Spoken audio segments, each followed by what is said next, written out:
जय बाबा विश्वनाथ। हर हर महादेव। दर्शकों, आप सभी को हमारे चैनल में हार्दिक स्वागत है। आज के इस वीडियो में हम बात करेंगे इस वर्ष 2026 में होलाष्टक कब है। सन 2026 में होलिका दहन लगभग 2 मार्च 2026 फाल्गुन पूर्णिमा को होगा। इससे ठीक 8 दिन पहले होलाष्टक प्रारंभ होता है। इसलिए होलाष्टक 2026 में 23 फरवरी 2026 फाल्गुन शुक्ल पक्ष अष्टमी से शुरू होकर 2 मार्च 2026 होलिका दहन तक रहेगा। होलाष्टक के विषय में प्रचलित शास्त्रीय श्लोक इस प्रकार मिलता है।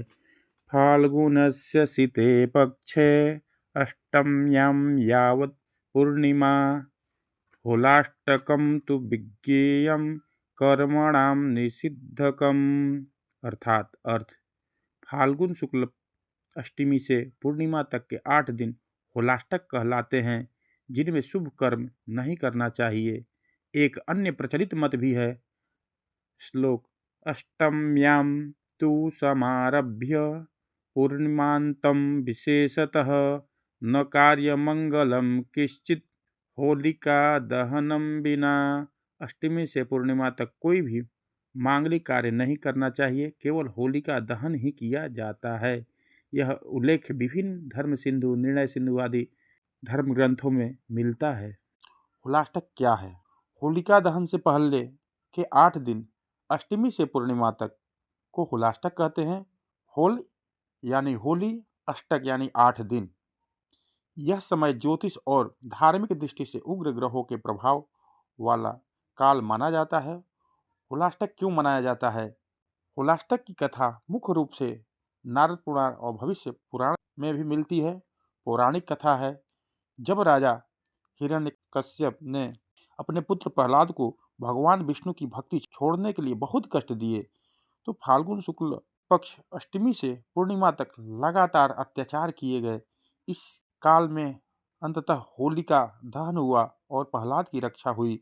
इसलिए ये 8 दिन उग्र और तपस्या के माने गए हैं। विष्णु पुराण में भी प्रहलाद चरित्र का वर्णन है, जहाँ भगवान की कृपा से भक्त की रक्षा और अधर्म का नाश बताया गया है।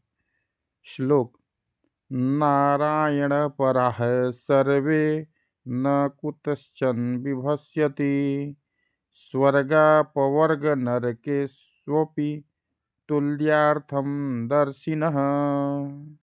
अर्थात भवार्थ, जो नारायण के परायण है वे किसी से नहीं डरते, स्वर्ग, मोक्ष और नरक को समान मानते हैं। भक्तों की ये विशेषता है।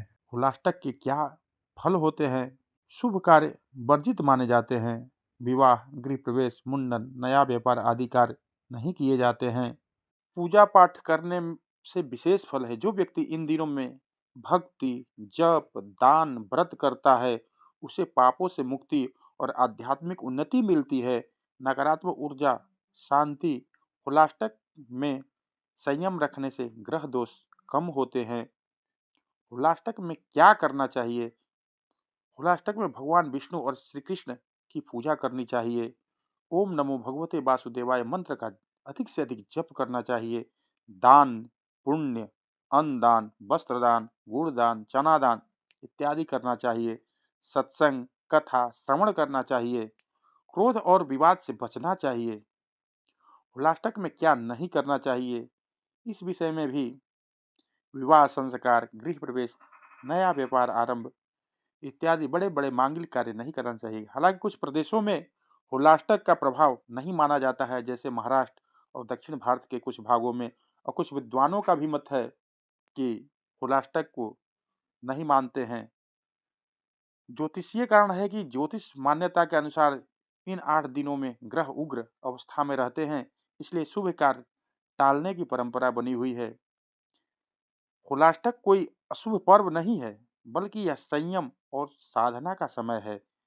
यह हमें सिखाता है कि विपत्ति परिस्थितियों में भी भक्ति और धैर्य से विजय मिलती है, जैसे भक्त प्रहलाद को मिली। तो ये धैर्य और संयम का समय है, इसलिए होलाष्टक मनाया जाता है। अगर आपको वीडियो अच्छी लगे तो आप शेयर अवश्य करें, जिससे कि पुण्य के लाभ प्राप्त करें। जय बाबा विश्वनाथ। नमः पार्वतीपतये हर हर महादेव।